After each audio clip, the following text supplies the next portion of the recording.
जी।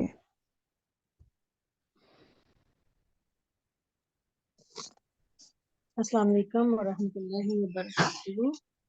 वालेकुम अस्सलाम तो। I'm सॉरी अगर मेरी तरफ से कुछ डिस्टॉर्शन हो तो उसके लिए मैं माजरत, क्योंकि मैं अभी अभी घर पहुंची हूँ। I was okay out fine. of my home।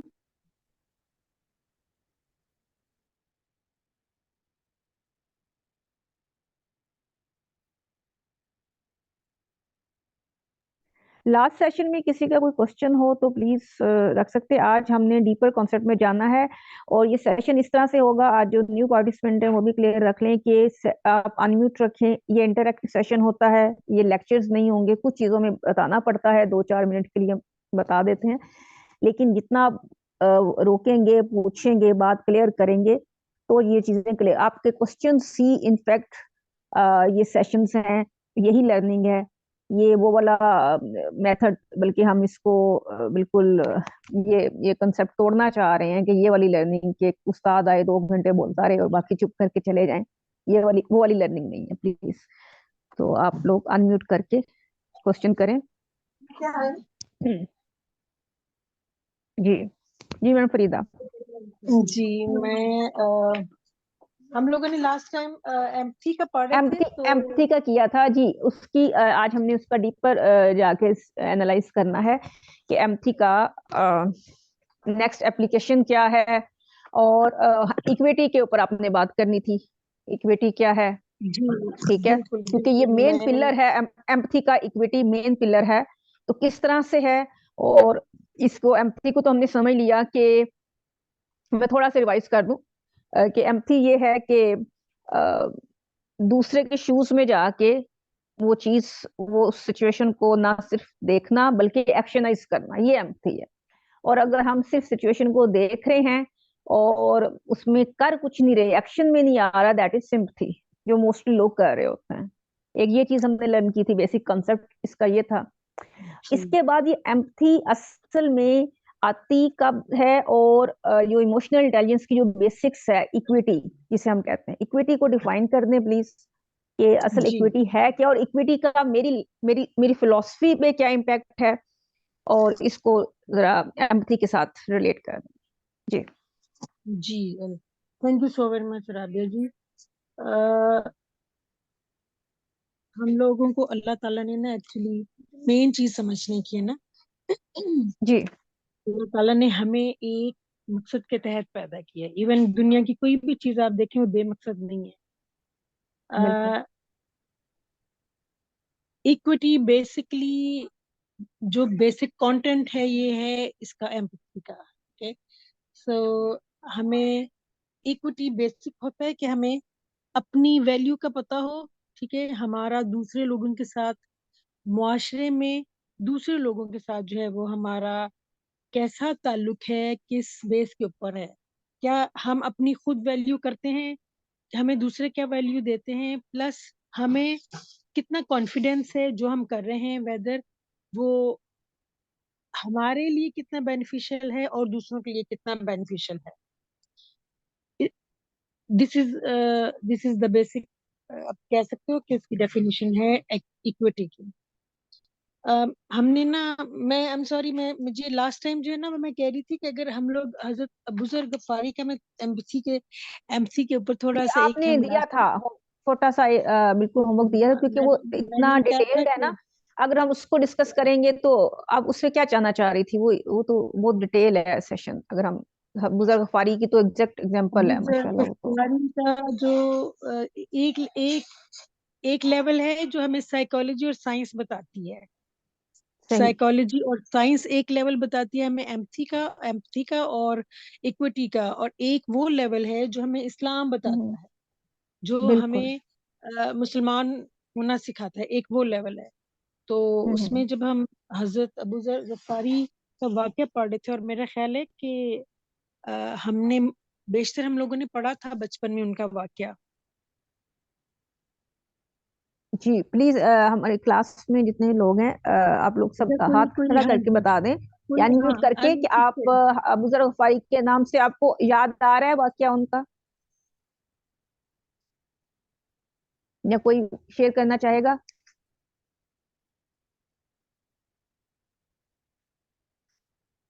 अगर नहीं किसी को याद तो कोई बात नहीं, हम रिवाइज कर लेते हैं, कोई इतना बड़ा इशू नहीं है।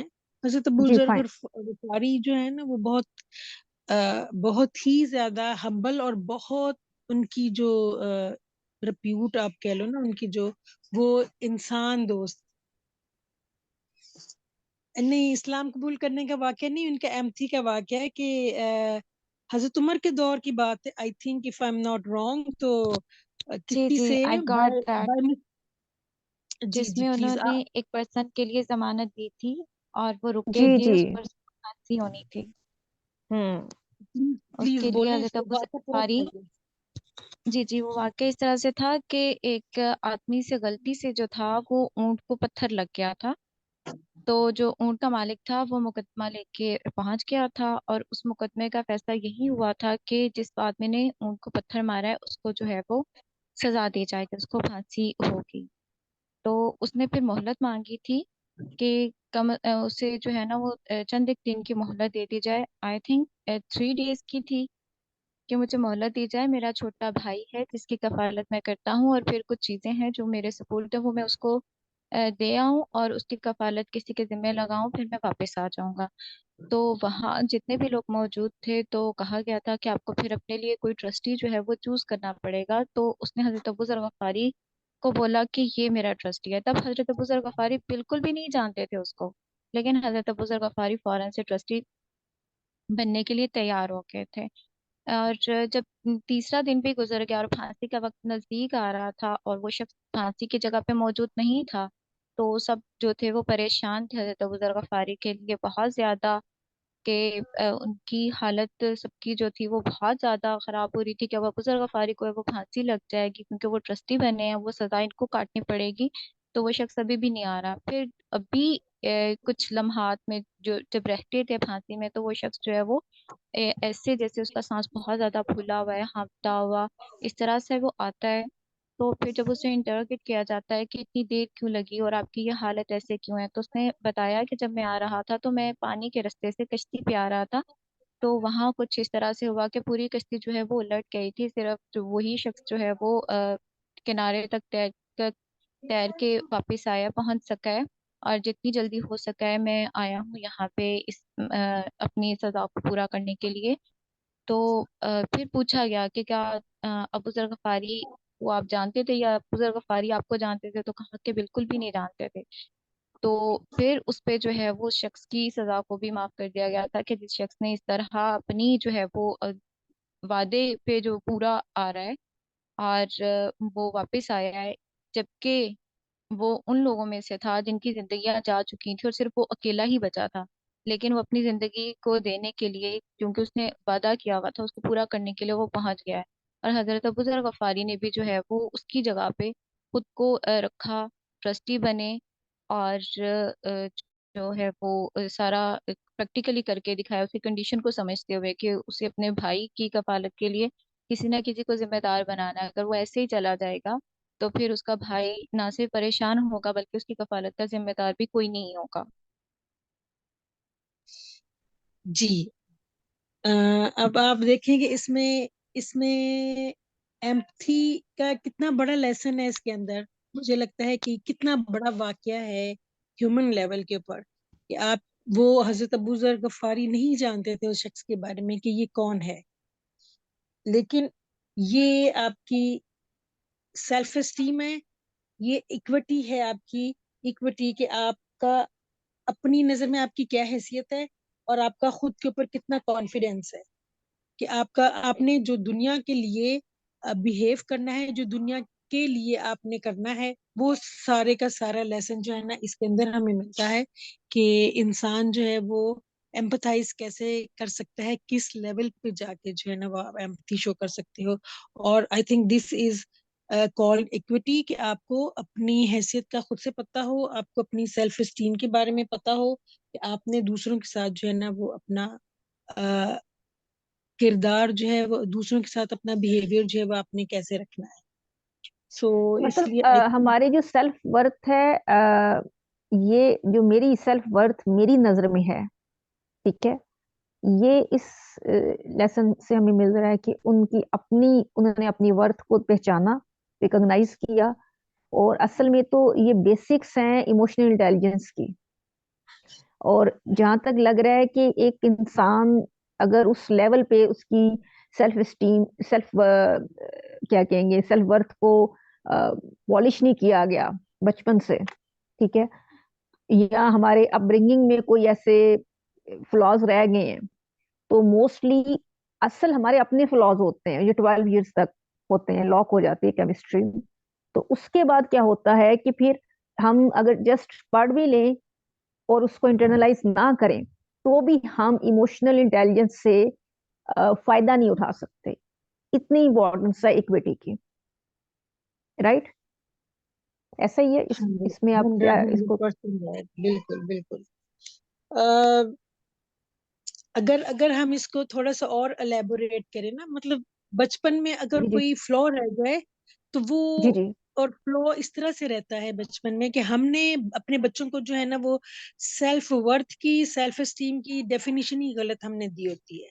हमने उनको उन स्टैंडर्ड्स के ऊपर, हमने उनका, आप कह लें कि जो शख्सियत का पिलर है ना उनके ऊपर हमने उस पिलर के ऊपर उनकी एग्जाम्पल के साथ प्लीज शख्सियत क्लियर को करें कैसे। ब्रॉट अप ही नहीं किया होता। इस हम्म बिल्कुल ऐसे हमें जो है कुरान पाक जो है वो, कुरान पाक के असूलों के मुताबिक हमें उनकी जो है ना सेल्फ एस्टीम को ब्रॉट अप करना चाहिए। खुदा न खास्ता अगर कहीं माँ बाप की तरफ से कोई हम्म फ्रैक्चर रह गया हो या उनकी परवरिश में कोई फ्लॉ रह गया है तो उसकी ईआई जो है ना वो डेवलप नहीं होगी।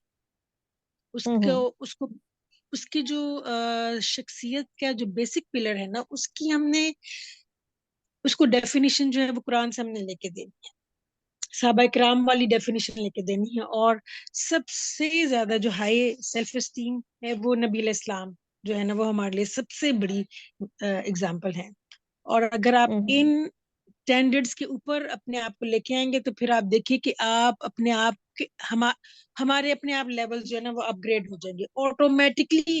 जो हम्म लेवल्स है ना वो अपग्रेड होंगे, क्योंकि कुरान पाक जो है वो लो एस्टीम की किताब नहीं है।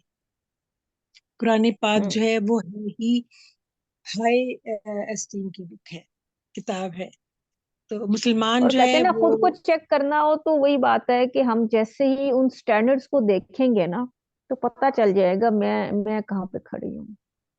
चेक हो जाएगा। कहते हैं ना, उन उन उन लोगों में जाएं, जैसे कहा जाता है, अब अगर हम पाकिस्तान या बाहर के जाएं तो पता चल जाता है इनके क्या स्टैंडर्ड है, तो हम में क्या फर्क है। तो एग्जैक्टली ये हम उन स्टैंडर्ड की बात करें, मॉरल वैल्यूज की, वो स्टैंडर्ड्स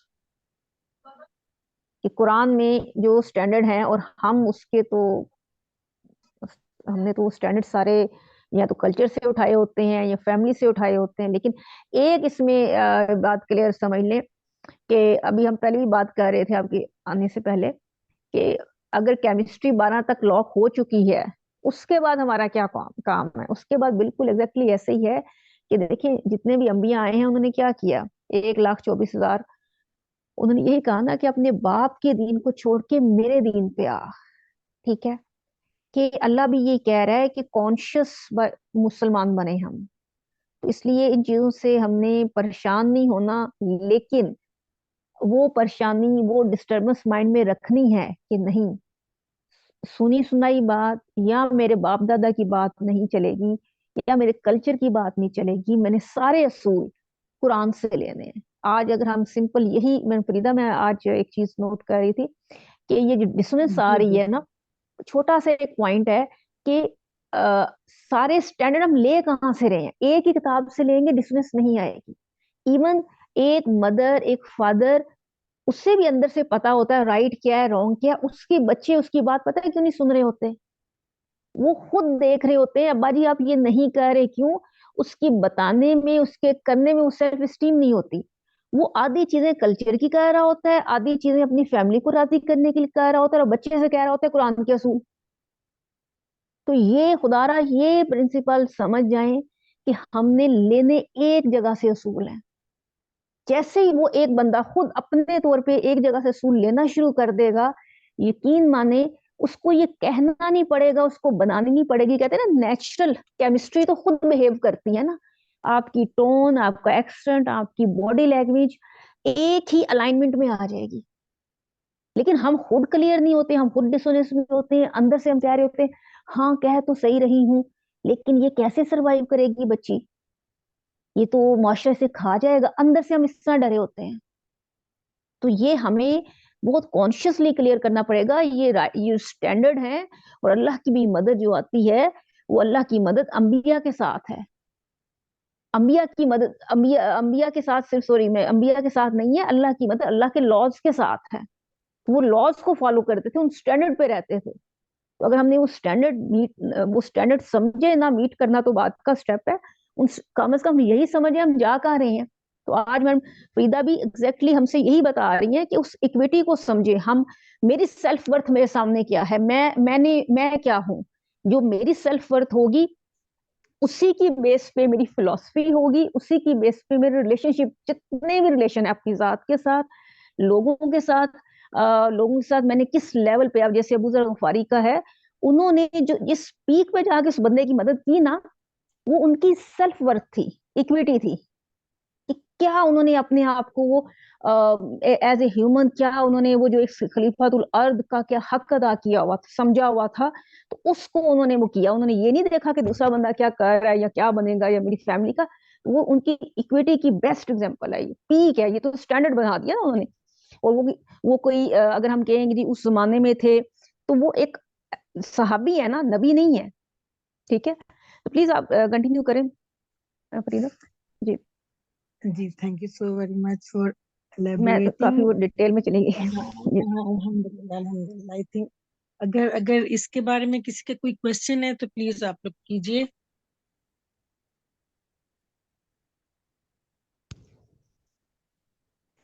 ओके, आई थिंक मुझे एक और भी मुझे पुराना वाक्य याद आ रहा है एमथी का।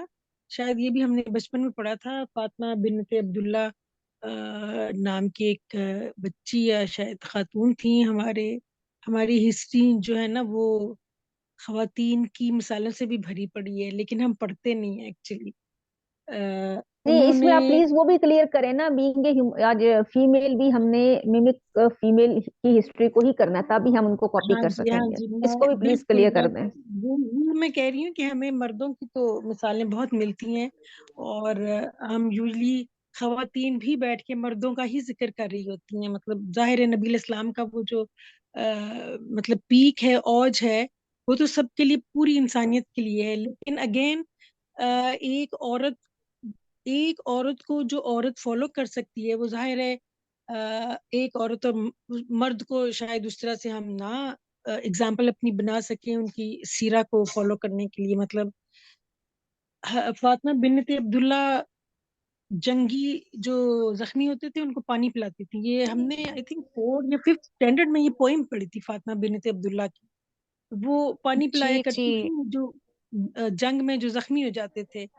तो गजवा में कुछ जख्मी थे तो उनको पानी पिलाने गई, तो एक जख्मी ने कहा कि नहीं, पहले मेरे वो वाला भाई जो है ना, उसको पानी की जरूरत है, आप उसको पिलाएं। वो उनके पास जाती हैं, फिर वो उनसे अगले को देख के कहते हैं कि नहीं, उनको मुझसे ज्यादा जरूरत है पानी की, वो उनके पास जाती हैं। और जब वो थर्ड वुंडेड के पास जाती हैं, तो उस वक्त तक वो शहीद हो चुके होते हैं। वो वापस दूसरे के पास आती हैं, इतने टाइम में वो भी शहीद हो चुके होते हैं। और फिर वो सबसे पहले वाले के पास आती हैं वापस, तो उस टाइम पर वो भी शहीद हो चुके होते हैं।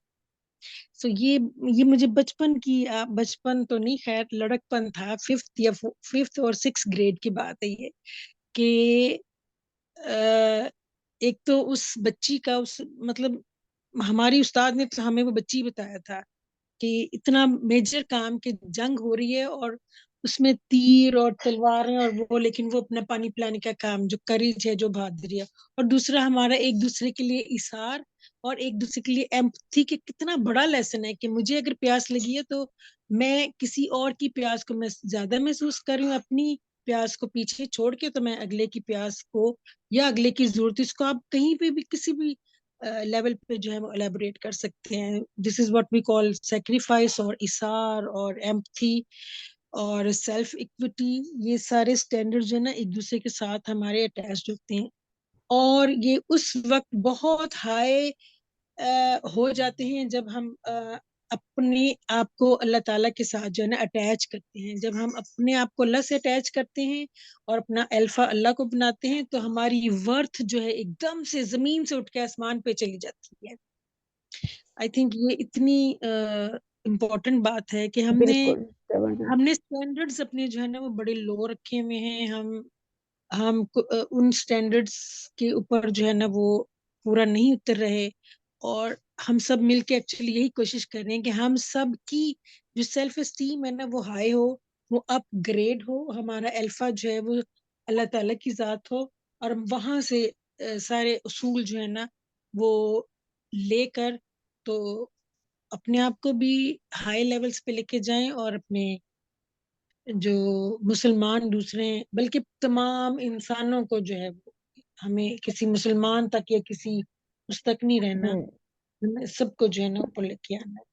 और बिल्कुल एक एक जी जी पर्पस जी। पर्पस क्लियर होना बड़ा जरूरी है, क्योंकि उनका हम्म पर्पस क्लियर था सहाबा कराम का, और हमारा शायद पर्पस क्लियर नहीं है, इसलिए तो हम्म। राबिया जी अपने पर्पस के ऊपर एक बड़ा खूबसूरत केमिकल जो है ना डिटेल में पढ़ाया हुआ, जरा इनसे बात करें अगर आप। वो जरा क्लियर करें, आपको मैंने होस्ट बनाया है, स्क्रीन आप शेयर कर दें जिस मेरा पे व्हाइट बोर्ड आ जाए मेरे पास। मेरा सवाल है। अस्सलाम वालेकुम। एक इंसान के दूसरे इंसान के साथ जो भी तल्लुकात हैं, वो इन दोनों इंसानों की आपस की इक्विटी, यानी उन दोनों इंसानों की अपनी हैसियत अपने सामने क्या है, इस पे डिपेंड करता है। ठीक है, तो emotional Rabia ji, I am intelligence sorry, का कोई ये कोई बेसिक। किसी ने हैंड जी रेज किया था, somebody wants to ask a question please। Okay okay. नहीं अभी तक जी तो हट। जी जी जी। किसका? अस्सलाम वालेकुम। वालेकुम सलाम। मुझे ये मेरा सवाल ये था कि पहले तो ये है कि हम सेल्फ एस्टीम के बारे में बात करे थे। सॉरी मैंने लेट ज्वाइन किया, तो एक दफा काइंडली एलेबोरेट करते कि सेल्फ एस्टीम बोलते किस चीज़ को है, और सेल्फ कॉन्फिडेंस सेल्फ एस्टीम में क्या फ़र्क है। और तीसरा ये कि अल्लाह ताला को अल्फा बनाने से क्या मुराद है, यानी कि हम किस तरीके से अल्लाह को अल्फा बना सकते हैं, या फिर अल्लाह ताला कैसे हमारे जिंदगी में अल्फा होने की जगह को प्ले, यानी कि हम अल्लाह को कैसे अपने अल्फा की जगह पे प्लेस कर सकते हैं। अल्लाह अल्फा, ये सेरोटोनिन का पूरा सेशन है। इस पे एक लाइन में जो आप नहीं मिल सकेगा आपको। 2 सेशंस हैं, आपको रिकॉर्डिंग में जाके सुनना होगा बहुत डिटेल में और ठीक डीपर डाउन। अपने कंसेप्ट्स आपको बिल्कुल कॉपी पेंसिल लेके बैठिएगा, समझिएगा, फिर आपको ठीक है। खुद समझ आ जाएगा कि अगर हमारा अल्लाह अल्फा नहीं तो कुछ ना कोई अल्फा है। ठीक है, ठीक है। पर्पस हम डे वन से लेके पैदा होते हैं, बस ये याद रखिएगा, पर्पस हमारा चल रहा होता है। तो पर्पस और अल्लाह का अल्फा होना ये दोनों तकरीबन एक ही चीजें हैं या मुख्तलिफ चीजें आएंगी? नो नो नो, पर्पस कुछ ना, पर्पस अल्लाह अल्लाह पर्पस है ना, पर्पस बनाना है। अल्फा अल्फा अल्फा का क्या मतलब, पर्पस किसको बना रहे हो? अल्फा और पर्पस एक ही चीज है? पर्पस तो क्या आपका एक है ना, केमिकल अल्फा है जिस तक आपने जाना है। ठीक है। तो अल्लाह है पर्पस कुछ और है, बेसिकली वो अल्लाह के अलावा प्लान कुछ है। और है। अल्फा पर्पस वो। आपका, पर्पस जी कोई जी। भी हो सकता है ना। अल्फा किस पर्पस के लिए आप उसके पास जा रहे हो?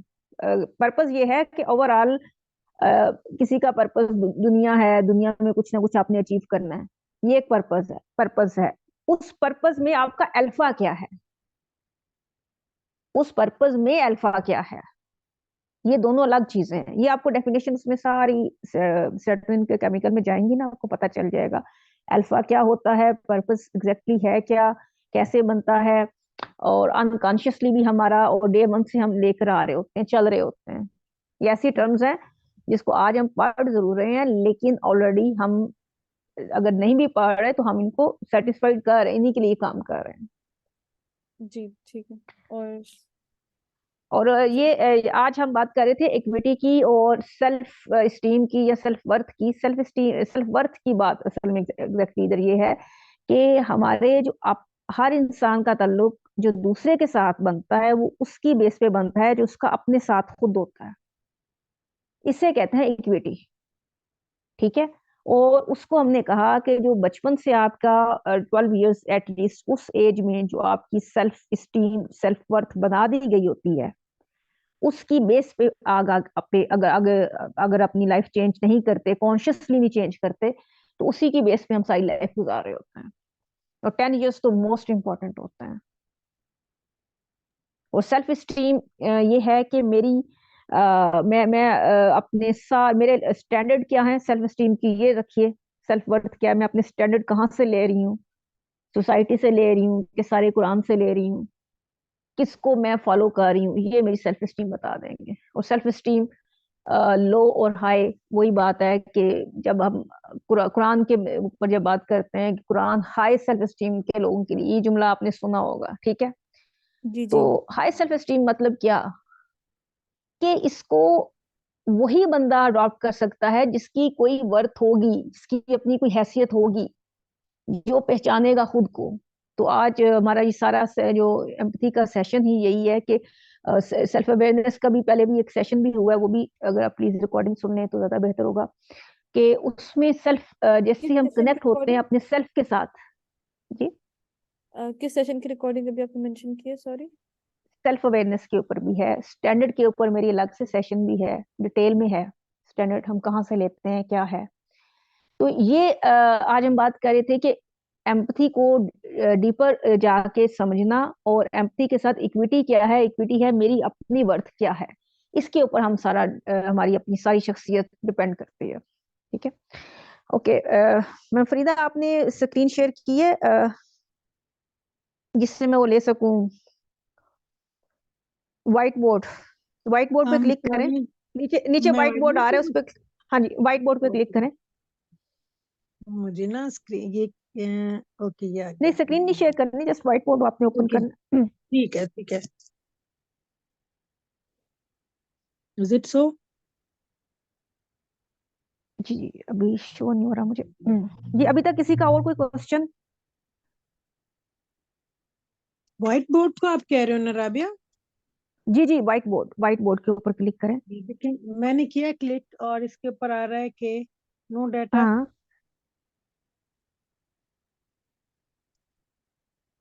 क्या करूं? नहीं शो हो रहा, क्या आ रहा है इसके ऊपर? इसके ऊपर लिखा जाए ना, जिस पे व्हाइट बोर्ड आए उस पे लिखा जाए कुछ। नहीं। नहीं लिखा जा रहा। आप होस्ट नहीं है? नहीं, मैंने आपको होस्ट बनाया हुआ है ना। अब मैं आपने आपको वो, होस्ट आपकी शो हो रही है, ठीक है। फाइन फाइन हाँ। होगी आपकी सिग्नेचर। राबिया बाजी, ये मेरा शो हो रहा आपका शो हो रहा है। है जी। आप कर सकती हैं इसको कंट्रोल, अगर आपको नहीं तो कंट्रोल कर। राबिया, आप होस्ट वापस बन जाए ना प्लीज। आप मुझे होस्ट बना दें, आप मुझे होस्ट। ओके ओके हो गया, चले हो गया, इट्स ओके, फाइन, ओके। हो गया। मेरा ना नेट का थोड़ा प्रॉब्लम आ जाता है, इसलिए मैंने आपको होस्टिंग दी हुई है। जी,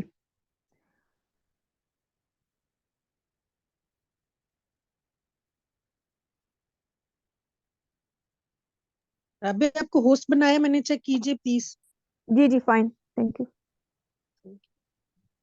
एक सवाल और था। जी जी, प्लीज प्लीज सवाल करें, ये एक बार सेशन सॉरी, मैं सवाल के दोबारा साथ ही क्वेश्चन। चलना है, बिल्कुल प्लीज। सेल्फ कॉन्फिडेंस और सेल्फ एस्टीम में क्या फर्क है? सेल्फ कॉन्फिडेंस और सेल्फ स्टीम, ये मैं कहाँ, एक सेकंड रहेगा।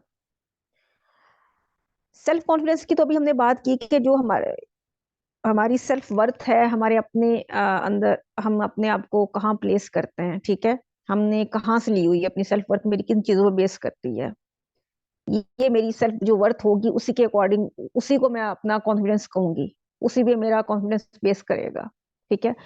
और जो सेल्फ स्टीम है, सेल्फ स्टीम हमारी बनती ही ये है कि मैं अपने स्टैंडर्ड कहाँ से ले रही हूँ, मेरे स्टैंडर्ड, मेरी वैल्यूज, मेरा बिलीफ सिस्टम, ये मेरी सेल्फ स्टीम बनाता है, ठीक है।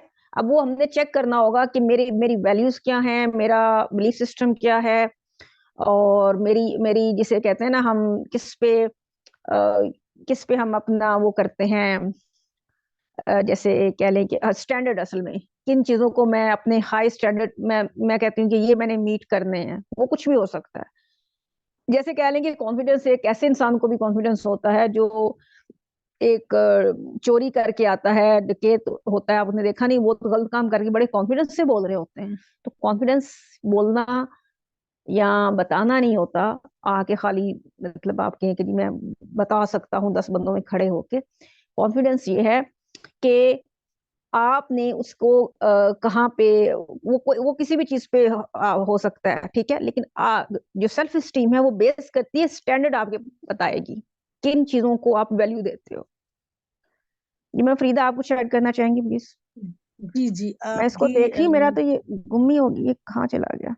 ओके जी प्लीज। सेल्फ एस्टीम जितनी हाई होगी, सेल्फ एस्टीम बेस है आपकी कॉन्फिडेंस की। आप जितने पर्पस में क्लियर होंगे, आप अपने फिलोसफी कहाँ से ले रहे हो, आप अपने उसूल कहाँ से वजह कर रहे हो, वो उसूल जो वजह कर रहे हो वो आपकी सेल्फ एस्टीम को हाई करेंगे आपके स्टैंडर्ड्स के मुताबिक, और उतना ही आपका कॉन्फिडेंस जो है ना वो बिल्डअप होगा। जितने आपको क्लैरिटी होगी अपने पर्पस में, वो क्लैरिटी ऑफ पर्पस आपकी सेल्फ एस्टीम को बनाएगी, और सेल्फ एस्टीम जितनी हाई होगी आपका कॉन्फिडेंस का लेवल भी उतना ही हाई होगा। इस लाइक जैसे हिंदू जो है वो अपने बुतों से कितने कॉन्फिडेंस से जाके मानते हैं, उनकी सेल्फ एस्टीम यही होती है कि ये हमारा भगवान है, इसी ने हमें देना है, और वो उसी से ही लेके जाते हैं उनके मुताबिक, उनकी सोच के मुताबिक। तो जो मुसलमान अगर हम जहाँ से अपने असूल अपना पर्पस ले रहे हैं, वो हमारी सेल्फ एस्टीम बनाएगी, और वो जितनी हाई होगी उतना हमारा कॉन्फिडेंस जो है ना वो बिल्ड होगा, उतना ही हमारा कॉन्फिडेंस हाई होगा अपने ऊपर। मैं ये कर सकता हूँ, मैंने ये किया है, मैं ये करके दिखाऊंगा। जी गॉट इट? जी जी, जज़ाकल्लाह खैर।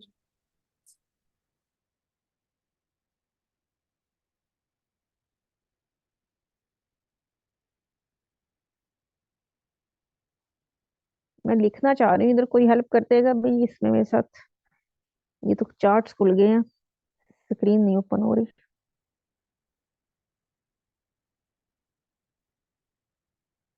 हम्म,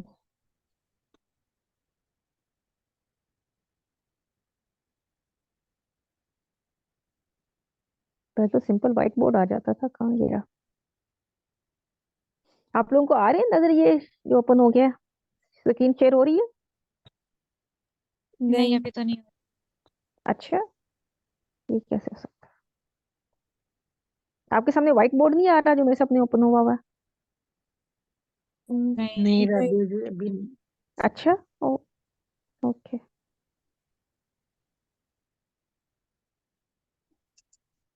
आज के सेशन से रिलेटेड जो क्वेश्चन है प्लीज आप क्लियर कर लें, उतनी देर तक मैं आगे देखती हूँ, अगर ये कनेक्ट होता है, नहीं तो हम नेक्स्ट में ही कंटिन्यू करें, क्योंकि रिकॉर्डिंग 45 मिनट से ऊपर हो गई है।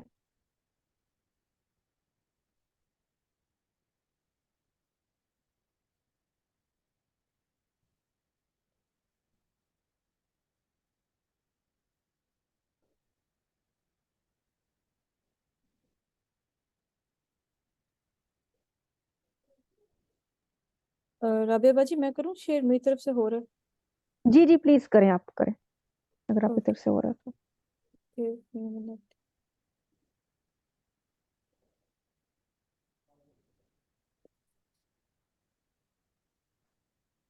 अभी नजर आ रहा है सबको व्हाइट बोर्ड?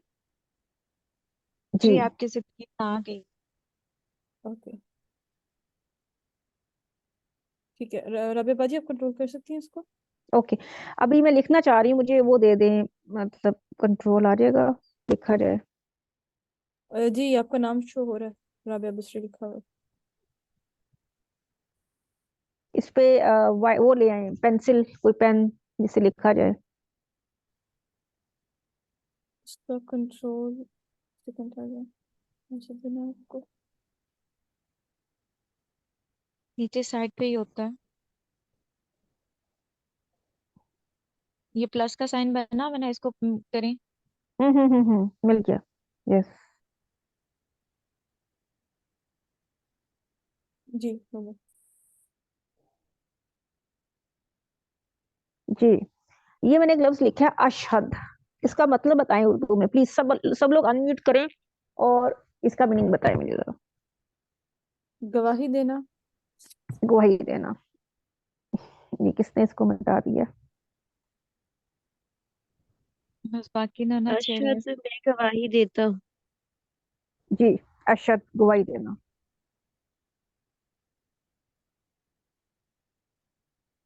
ये मैं दोबारा लिखती हूँ, इसे रिमूव कैसे करेंगे, क्लियर नहीं आ रहा।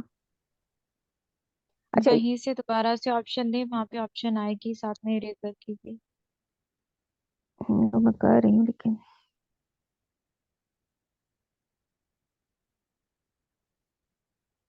हम्म,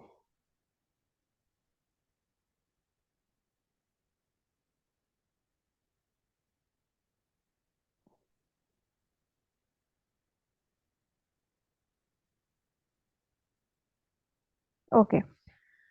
अच्छा, जरा इसको ना थोड़ा सा और कीजिएगा, मैं दोबारा लिख दूं। अशहद मीन्स गवाही देना, ठीक है। ओके, इसका अरबी में मीनिंग बताएं जरा। अरबी में इसको क्या कहेंगे, ये कौन सी फॉर्म है? ग्रामेटिकली पूछ रही हैं आप? हाँ जी, अरबी में फेल है। कौन सी फॉर्म है ये? फेले मुजारे। अरबी में इसका मतलब क्या है, इसका मतलब क्या है अरबी में? अरबी में इसे क्या कहेंगे गवाही देने को? अशद, अशद, मैं अशद गवाही किसे दे। कहते हैं? हम्म। अच्छा, गवाही देना अशद, अशद मीन्स मैं गवाही देता हूँ, अशद। और कलमा बताएं। अशहदु अल्ला इलाहा इल्लल्लाह व अशहदु अन्ना मुहम्मदन अब्दुहु व रसूलुहु, ये हमारा कलमा है, ठीक है। हम्म। कि मैं गवाही देती हूँ अल्लाह के सिवा कोई माबूद नहीं और हजरत मोहम्मद सल्लल्लाहु अलैहि वसल्लम अल्लाह के रसूल हैं। गवाही देना, ठीक है। और अशहद अरबी में कहते हैं, अरबी में अशहद को क्या कहते हैं? शहीद। यानी कि जो गवाही देने वाला होता है उसको शहीद बोलते हैं। यस, असल में शहीद, इसका तीन शहीद। रूट लेटर्स हैं। ये जी, शीन, हा और दाल, शाहदा। वहीं से हाँ, ये अशहद भी है, वहीं से शहीद भी है। मतलब हाँ, फिर इसका आगे जो है वो वर्ड्स अरबी, बनते हैं। जी, अरबी मीनिंग में शहीद। अब शहीद क्या, अब हम और ये भी हम समझते हैं कि हम हर वक्त गवाही दे रहे होते हैं ना। किसकी गवाही दे रहे हैं? अगर हम अल्लाह की गवाही नहीं दे रहे, जो पर्पस हमारा होता है हम उस पर्पस की गवाही दे रहे होते हैं, राइट। और अब हमारा कलमा क्या है, यही है कि हम अशहदु अल्ला इलाहा इल्लल्लाह व अशहदु अन्ना मुहम्मद अब्दुहु व रसूलुहु, कि मैं गवाही दे रहा हूँ। और ये गवाही देते देते जो फोत होता है हम उसे क्या कहते हैं? आप अब इस मीनिंग के अकॉर्डिंग क्या कहेंगे उसको? कि वो शहीद शहीद। हुआ, ठीक है। अब इसके सिर्फ मैं नफ्सियात थोड़ी सी हम अपनी क्लियर करना चाह रहे हैं इधर, कि हमने शहीद किसको समझा हुआ है, ठीक है। तो अरबी में ये डिफरेंस है, देख ले एक अरबी और उर्दू के लफ्ज का, कि असल में हम हर वक्त उस चीज की, उस वक्त को क्या, हर लम्हे मेरी जुबान, मेरा हर अमल गवाही दे रहा है अल्लाह है, अल्लाह है, अल्लाह अल्लाह के रसूल हैं, ठीक है, अल्लाह मेरा रब है, हर वक्त हम गवाही दे रहे हैं। और फिर वो गवाही देते देते एक टाइम आएगा कि अब वो एक इंसान गवाही देने वाला कह रहा है कि अब आप मेरी बॉडी भी ले लो, ठीक है, तो उस बॉडी को दे देना। वो फिर आगे शहीद की एक दूसरी वो आ जाएगी फॉर्म, जिसको हम कहते हैं कि वो शहीद हो गया, बॉडी भी दे दी उसने। तो इस तरह से हमें समझ आया कि बीइंग ए मुस्लिम, हमारा जो पर्पस है, हम हर वक्त शहादत दे रहे हैं, शहीद हो रहे हैं, ठीक है। तो इसलिए ये लफ्ज उर्दू में पहले समझना इसलिए जरूरी था कि हम इस चीज को समझें कि हम हर वक्त शहीद हो रहे हैं, गवाही दे। समझ आ रहा है अरबी में शहीद क्या है, ठीक है, ताकि हमारी, क्योंकि जैसे हम उर्दू में शहीद बोलते हैं तो हमारी नफ्सियात बदल जाती है। तो आज ये प्लीज क्लियर कर लीजिएगा कि हम हर वक्त ही शहीद हो रहे हैं, ठीक है, गवाही दे, शहीद शहादत दे रहे हैं। और उसकी शहादत देते देते बॉडी तो एक लास्ट स्टेज है, कि अब मेरी बॉडी भी तेरे हाथ सामने हाजिर है, ले जा, मेरी बॉडी बोलेगी, बताएगी कि अपना एक खून का कतरा भी मैंने उस काम के लिए लगा दिया। तो इस तरह ये जो ये मैंने ओवरऑल तो थोड़ा सा कंसेप्ट क्लियर करने की कोशिश की है कि ओवरऑल जो हमारा पर्पस है, जो हम कहते हैं ना हमारा क्या पर्पस है, अगर हम इसकी शहादत नहीं दे रहे, एक बात याद रखें, हम फिर किसी और की शहादत जरूर दे रहे होते हैं। ये कोई अलग से काम नहीं बताया जा रहा कि आओ इसकी शहादत दो, नहीं। बिल्कुल ये जुमला याद रखिएगा, if you are not a part of solution you are the problem. अगर हम मसले के हल का हिस्सा नहीं, हम इट्सेल्फ मसला है। इसी तरह अगर मैं अल्लाह की गवाही नहीं दे रही, तो मैं किसी और बुत की दे ही दे रही हूँ। फिर दुनिया में कोई ना कोई और रब है ही है, क्योंकि हम उसके उसके लिए काम कर रहे हैं। और अगर पर्पस अल्लाह नहीं है, फिर कोई और पर्पस है। ठीक है, तो इस तरह इस चीज को प्लीज इसके ऊपर थोड़ा सा फोकस कीजिएगा, इसको समझिएगा कि हम हर वक्त किसकी गवाही दे रहे हैं। और जो मन रब्बू का सवाल है ना कब्र में, वो याद करने वाला तो है ही नहीं। वो इसी तरह तभी होगा, मेरी बॉडी गवाही देगी ना, उसको हाथ बोलेंगे और पूछा जाएगा, हाँ भाई तुम्हारा रब कौन, किसको रब माना हुआ था, मान रब्बू का, किसकी खातिर, कहाँ तुमने कंप्रोमाइज किया, कहाँ अपने क्या स्टैंडर्ड रखे थे।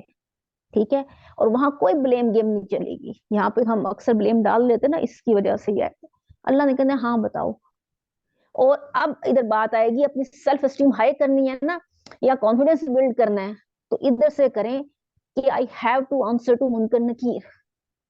जब हम इस माइंडसेट के साथ प्रिपेयर होंगे ना, या इस माइंडसेट के साथ समझेंगे, और इसलिए जवाब दे रहे होंगे किसी को, या इसलिए अपने स्टैंड रखेंगे कि मैंने मुनकर नकीर को जवाब देना है, तो दुनिया में हर इंसान को आप जवाब दे लेंगे, दुनिया तो मैटर नहीं करेगी, ये तो बहुत लो लेवल रह जाएगा।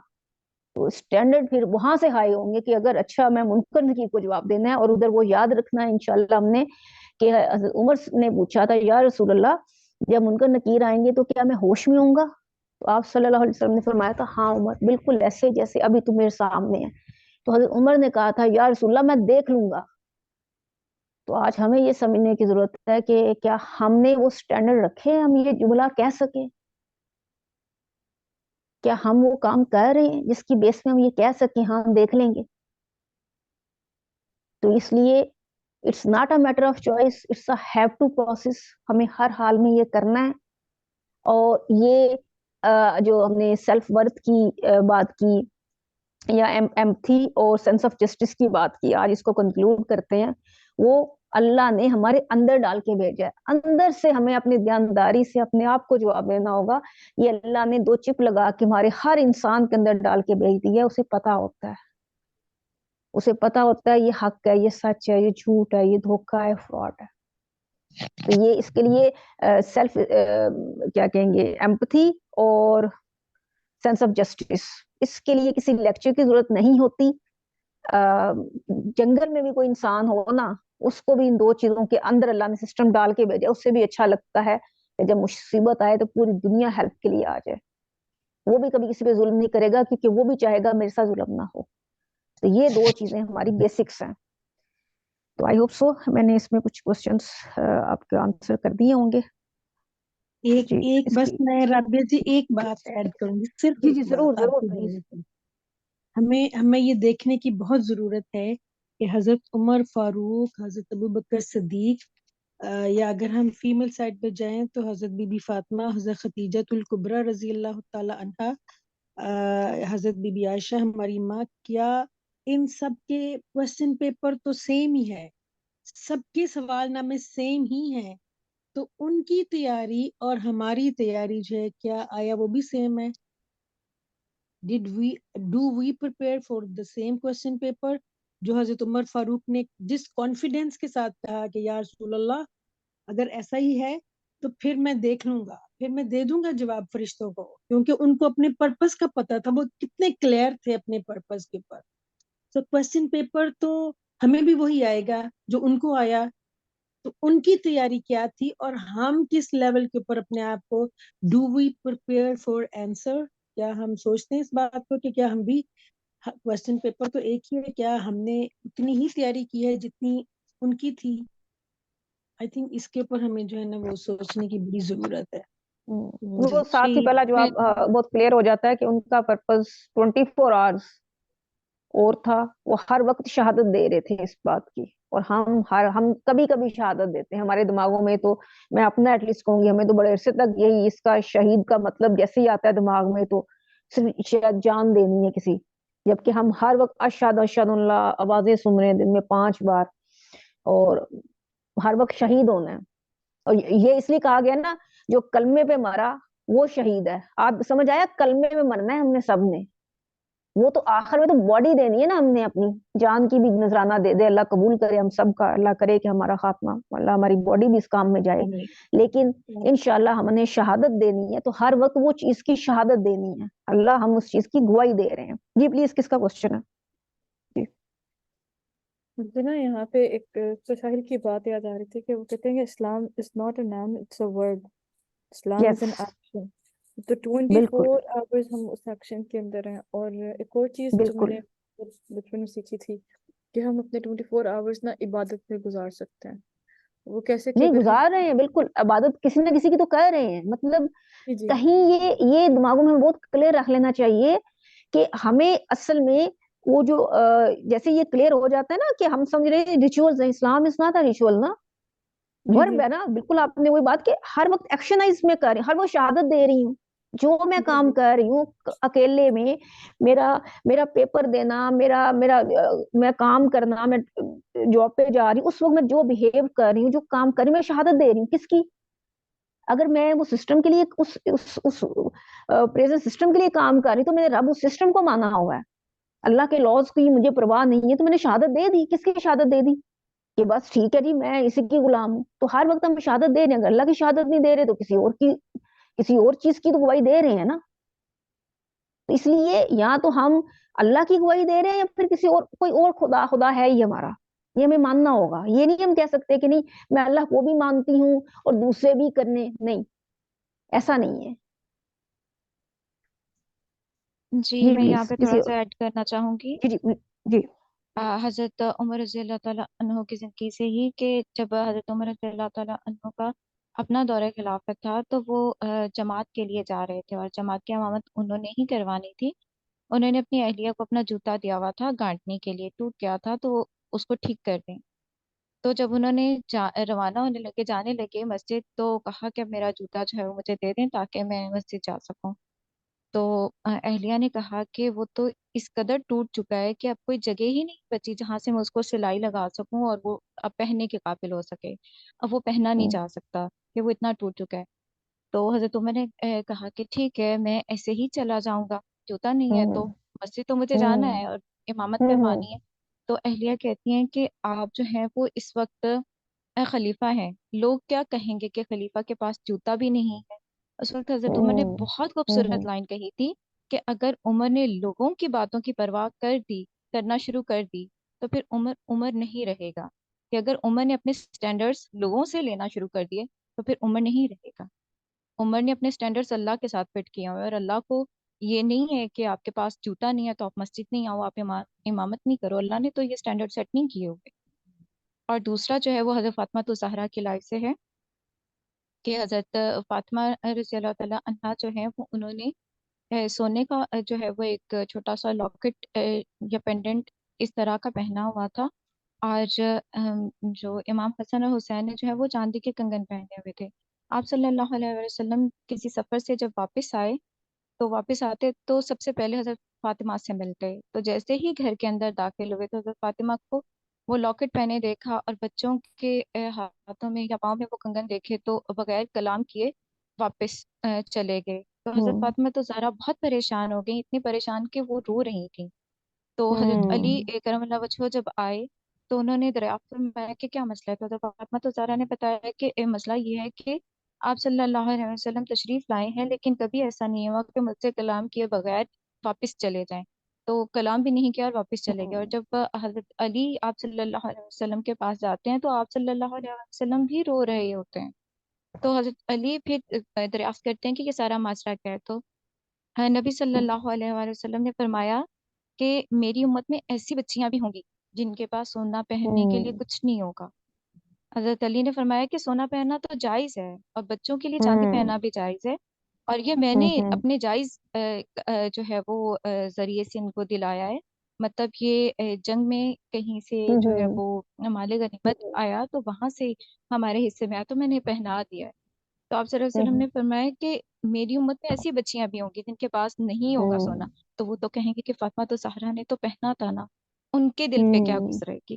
मैं आज उनके दिल को सोच रहा हूँ। तो एम्पैथी का बेस्ट बेस्ट मॉडल है यहाँ पे खवातीन के लिए कि बिल्कुल उनकी कंडीशन को जज़ाकल्लाह रियलाइज जज़ाकल्लाह। करते हुए, इक्विटी में भी लेते हुए ना, तो वो इक्विटी में सोना भी पहना जो है जबरदस्त, वो बिल्कुल। फातिमा तो ज़हरा ने नहीं पहना।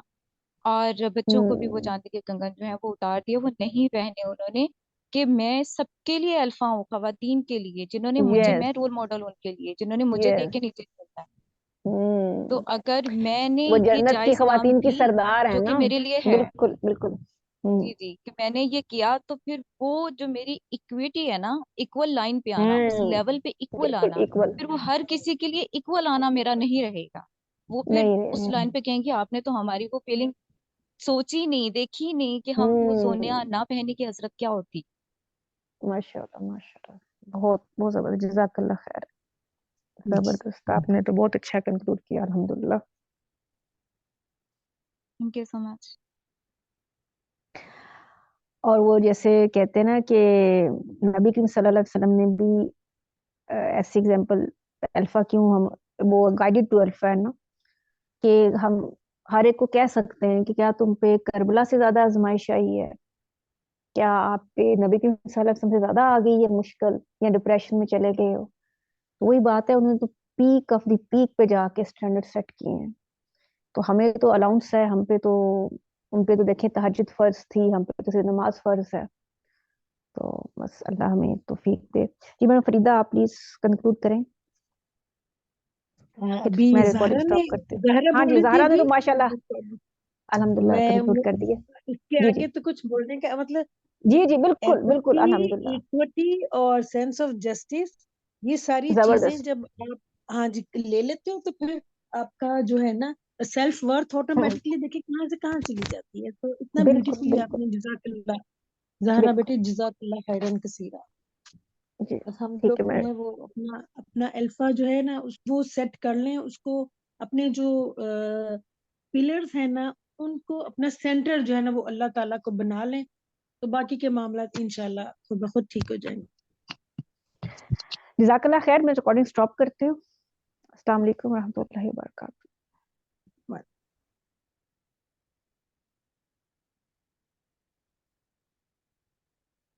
जी।